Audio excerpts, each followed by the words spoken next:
voir. Ah, bah oui, mais pas de raison, hein. On ne va pas passer à côté d'Alix. Alors, justement, vous, votre nom c'est Alix, Axel de Paris. Axel de Paris, mais vous êtes... Pourquoi j'ai dit Axel de Paris? Oui. Parce qu'il y avait quelqu'un qui passait pour moi, qui me prenait pour Vous moi m'avez dans dit le ça. sud, Oui, c'est ça. et que j'ai refusé normalement. Donc c'est pour cela que j'ai insisté de m'appeler Axel de Paris, pour que normalement il n'y a pas d'ambiguïté entre moi et la personne en question. Mais d'un autre côté, vous avez quand même des attaches au Maghreb, au Maroc, je crois. Non, Bien, parce que je suis libanais et puis je suis allé au Maroc. Et si j'ai fait le Maroc, c'est parce que je parle l'arabe et je voulais avoir oui. le côté un peu soleil qui est différent de Paris. Vous partez dans quelques jours, je crois. Je pars dans quinzaine de jours, même Voilà. pas. Bon, bah, ça c'est anecdotique. Donc je vois que vous manipulez les cartes. Ça veut dire que c'est un instrument important. Non. Je fais ça plaisir Voilà. pour les gens parce qu'ils ont besoin de regarder les cartes. C'est parce que c'est important pour eux, le carte, pour confirmer ce que je dis. Mais les cartes, c'est pas la priorité, puisque j'ai pas besoin d'un jeu de cartes. Non. Moi, j'ai eu mon don suite à un handicap physique polio-pied-beau que j'ai eu quand j'étais enfant, de 8 mois à 7 ans. Et j'ai marché à 7 ans grâce à la Vierge Marie. Donc, j'ai eu un miracle. Et depuis ce miracle, j'ai commencé à voir des choses. D'accord. C'est comme ça s'est arrivé. C'est pas quelque chose que j'ai appris, la médiumnité. Non, ça vous est tombé dessus. Ça s'est tombé dessus. J'ai rêvé d'un séisme au Liban. Et 2 heures après, j'ai dit à ma mère, elle ne me croyait pas. Et puis le séisme, ça s'est réalisé. 2 heures après, comme j'ai dit. C'est comme... Alors on vous a regardé un petit peu. On s'est dit, c'est un garçon. Ah non, on m'a dit que je suis fou, que je délire et tout. Mais enfin, normalement, je ne délirais pas du tout. J'ai dit, c'est la vérité. Et puis, ça s'est révélé. Et puis, un jour, à Parapsy, il y a 30 ans de là, il y avait un jeu de tarot. Un jeu de tarot qui faisait sur la scène. Puis, je suis monté sur la scène et puis, j'ai commencé à dire des choses pour la dame que je ne connaissais pas. Puis, la dame, elle m'a suivi. Elle m'a dit, s'il vous plaît, je veux une consultation. J'ai dit, mais non, je ne peux pas faire une consultation. Je suis étudiant en droit. Je voulais faire avocat. Et comme ça, normalement, ça s'est déclenché le don de la médiumnité. Et oui, et donc ça vous a happé. Ça vous a... C'est mon destin, mais je pense que j'ai d'autres choses à faire aussi, autres que la voyance, la musique, la politique, parce que j'aime bien la politique. D'accord. J'ai toujours voulu être député et je le ferai. Oui. Surtout, je suis né le 22 février, donc c'est sûr qu'en 22 février 2022, ce qui est un chiffre spécial, je me présenterai. Pourquoi pas? Il n'y a pas de raison. Mais moi, si je veux faire député, c'est pour une cause humanitaire. C'est que je ne voulais pas faire la députation pour faire du fric. C'est pour aider les gens qui sont dans le besoin. C'est mon métier, j'ai toujours aimé mon métier. C'est vrai qu'il y a des moments où j'en avais fatigué, je ne peux plus parce que c'est au niveau de la santé, c'était pas très bien. Oui. Mais là, j'aime bien mon métier. Donc celui qui n'aime pas le métier, il ne le fait pas avec du cœur, ça ne sert à rien de le faire. Alors, qu'est-ce que c'est ce métier? Comment vous le... Le métier de la voyance. Oui, c'est ça, mais ce métier de la voyance, c'est les gens viennent vous voir, vous posent une question, vous répondez. Mais c'est pas ça, le plus important, c'est donner aussi des conseils, essayer de les orienter, de leur dire il faut faire ça, il ne faut pas faire autre chose, et d'être normalement dans le milieu de la voyance sérieusement. Ça veut dire qu'il ne faut pas normalement désorienter les gens ou déséquilibrer les gens. Il faut leur dire les choses telles qu'elles sont. Il y a des gens qui viennent pour entendre ce qu'ils veulent entendre, mais c'est pas bien. Oui. Voilà, je crois que c'est votre génération, elle a cette conception de la voyance. Il faut dire les choses clairement, la voyance, cash. Normalement, c'est quelque chose d'inné. Là où on ne l'a pas. C'est pas un voyant qui devient psychologue et qui raconte des salades aux gens. Non, parce qu'il ne faut pas perturber les gens. Il faut leur dire ce qu'ils voient. Même si c'est du bien, même si c'est du mal, mais il faut dire ce qu'on pense. Oui. Ça ne sert à rien de mentir. S'ils voient quelque chose de mauvais, il faut le dire. Des choses concrètes qui sont Mais vraies. il faut le dire diplomatiquement. Il ne faut pas le dire normalement brutalement. Parce qu'il ne faut pas déstabiliser les gens. Parce qu'il y a des gens qui sont très fragiles. Et vous le sentez, ça? Ah ben bien sûr, je le sens. Mais je n'ai pas. Mais par contre, quelqu'un qui veut chercher du travail et qui me dit oui, j'arrive pas à trouver du travail et qu'il ne faut rien pour trouver du travail, eh ben ça ne sert à rien. Il y a un proverbe qui dit à toi, le ciel t'aidera. Il n'y a pas 36 solutions. Donc il y a un minimum de sagesse. En fin de compte, on peut dire aux gens... gens... de sagesse, c'est la personne quand on est dans une période difficile dans la vie, il faut se lancer. Et vous avez un côté un peu coach, vous essayez de les pousser un petit peu. Plus que coach, parfois je booste les gens une fois pour toutes. Et les gens, quand je les booste, normalement, ils savent très bien que je suis quelqu'un qui ne rigole pas. Et je veux dire une chose très importante. On vous écoute. Parmi les 3 jours là que j'ai fait, donc c'était mercredi, jeudi, vendredi, j'ai quand même un retour de 90% de mes clients de l'année dernière. Ah, c'est quand même un signe. Donc, j'ai une dame qui vient de sortir, que j'ai eu la maman, elle m'a amené la fille. Et donc, c'est de l'année dernière. Elle en a bien pour moi, c'est une réussite. Pourquoi? Parce que je suis arrivé à quand même faire revenir les gens, et ils ont confiance en moi, et la confiance, c'est une chose très importante.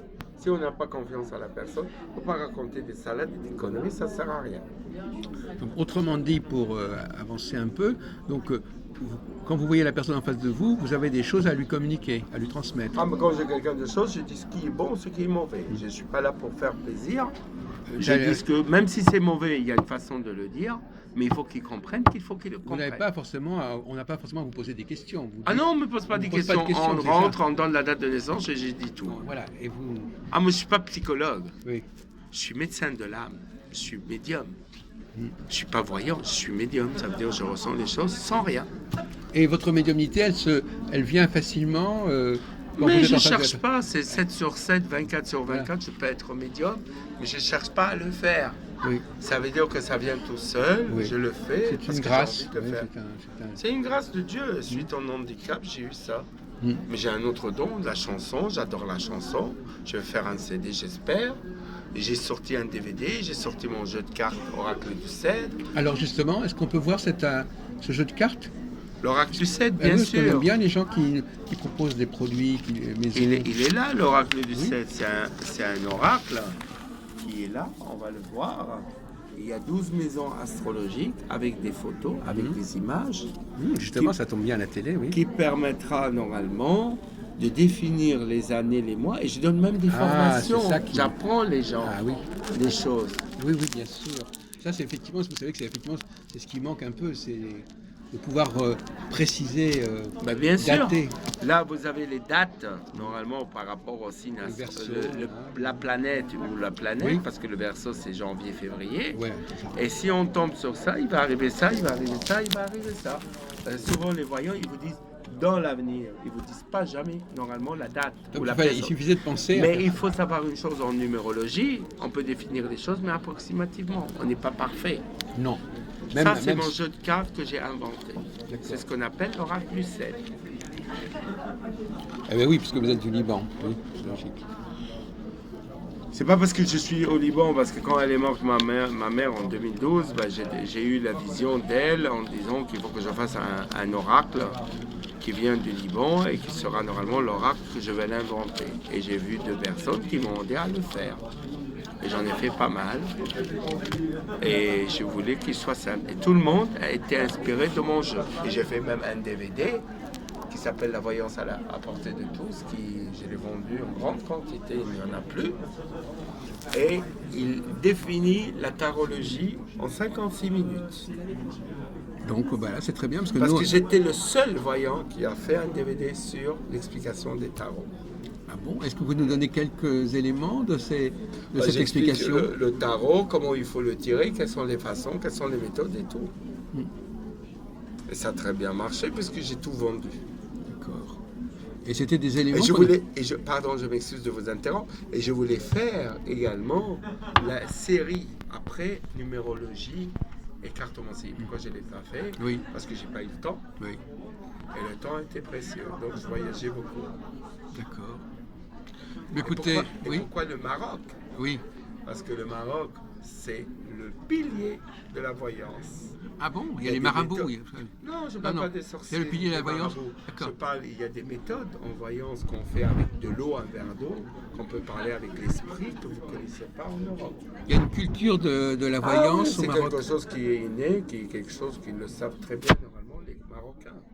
Mais c'est les plus forts au niveau de médiumnité. On parle par exemple, je vais pas dire une digression, mais on parle par exemple, il y a parfois, par rapport à l'alimentation, au couscous par exemple, il y a des choses qui peuvent. Non, non, non, ça n'a rien à voir. Moi, je parle de la culture marocaine. Et ils sont accros de la voyance. Oui, je ne savais pas. Oui. Et donc là-bas, quand vous y allez, vous avez. Je fais la radio. Oui, c'est ça, vous ne venez pas simplement, vous n'allez pas là pour vous reposer. Ah non, je ne me repose pas. Non, non, vous allez vraiment, au contraire. Si, je me repose un jour dans la semaine, mais je travaille. Ah oui, oui, c'est ça, parce que je n'avais pas compris. Donc parce que c'est vrai qu'on dit au Maroc, tiens, maintenant, donc c'est vraiment un lieu. C'est pas des vacances. C'est un lieu habité, c'est pas du tout des vacances en fait. Non, non, c'est pas des vacances, je pars pour travailler. Voilà, c'est ça. Et donc, mais vous pouvez préciser pourquoi est-ce que le Maroc a, comment est-ce qu'on voit que ce Maroc a cette puissance Parce qu'il y a des gens qui ont été initiés pour des choses qui sont extrêmement fortes. Et tous les pays du Moyen-Orient, ils viennent les voir comme des amirs, des princes saoudiens, pour chercher les Marocains, qui sont d'Agadir. Je connais Parce que les gens moi j'ai d'Agadir, passé des vacances à Agadir. Ce sont les gens des Chlouas, qu'on appelle les Sous. C'est les Berbères. Et qu'ils ont une méthode. Et Saouira, ça, je crois que vous dites. Et Saouira, c'est une petite ville Mogador, c'est ça, oui. auprès de l'eau et que c'est très joli et que je connais très bien.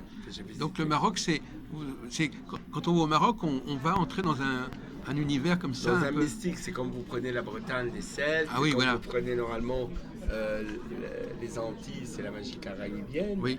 Donc il y a toute ville ou tout pays a sa culture.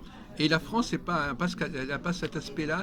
Bah si vous la allez Bretagne. Dans le Berry, vous avez la magie de la campagne. Bah voilà, c'est ça. Ils sont connus pour ça. Bah oui, c'est bien connu. Vous allez à Saint-Avold, il y a la chaîne des sorciers. Oui. Donc c'est connu. Donc dans chaque pays, il a ses critères qui permettent. Mais moi, pourquoi le Maroc? Je parle l'arabe déjà, premièrement. Je suis libanais. C'est pas tout à fait le même arabe, peut-être. C'est le dialecte, mais je parle l'arabe littéraire. Ah oui, c'est ça. Je parle le français, je parle l'anglais. Et donc, j'ai pas de souci pour non, bien sûr que non. Étranger. Bien sûr. Parce que j'ai travaillé avec beaucoup de gens. Très bien. Bah, écoutez, donc effectivement, le Maroc, c'est plus. Et le Liban, il a quelque chose aussi? Il a une dimension? Bien sûr, les Libans sont connus, mais c'est moins que le Maroc. C'est connu, le Maroc. D'accord. Merci beaucoup. Merci. De m'avoir reçu alors que vous êtes très Mais non.